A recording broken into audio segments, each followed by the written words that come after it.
The favorite son and the cost of a royal blind spot. There is one question that has never truly gone away. Can a mother's love become the greatest vulnerability of a monarchy?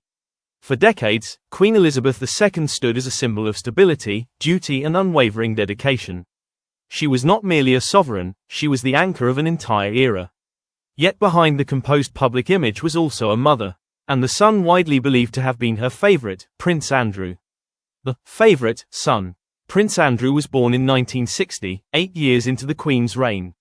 Unlike Prince Charles, who arrived when she had just ascended the throne, or Princess Anne, who grew up amid the early pressures of monarchy, Andrew was born at a time when the Queen had settled more securely into her role. For the first time, she reportedly had more space to be present as a mother. Those close to the royal household often described Andrew as bringing her particular joy. He spent considerable time at her side. Private conversations, shared riding sessions, quiet afternoons away from the cameras. Within royal circles, some believed Andrew was her soft spot. And sometimes, a soft spot can become a blind spot. The turning point, Jeffrey Epstein. The trajectory shifted when Andrew became acquainted with Jeffrey Epstein in the early 1990s, reportedly through Ghislaine Maxwell. At first, the association drew limited scrutiny.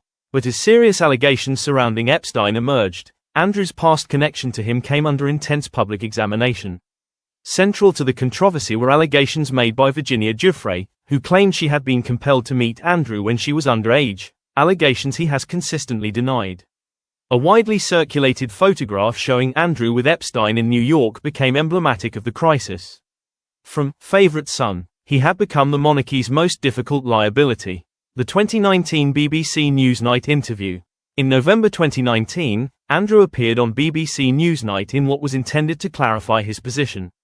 Instead, many commentators described it as a public relations disaster. Critics argued that Andrew failed to express sufficient empathy towards the alleged victims of Epstein. His explanations, including a disputed claim that a medical condition prevented him from sweating, were met with widespread skepticism.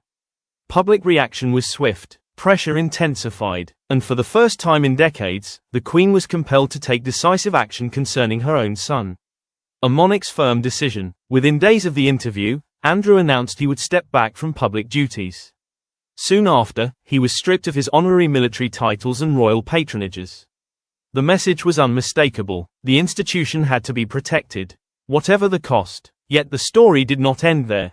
In 2022, following the death of Prince Philip, Andrew escorted his mother at a memorial service, a moment that reignited public debate.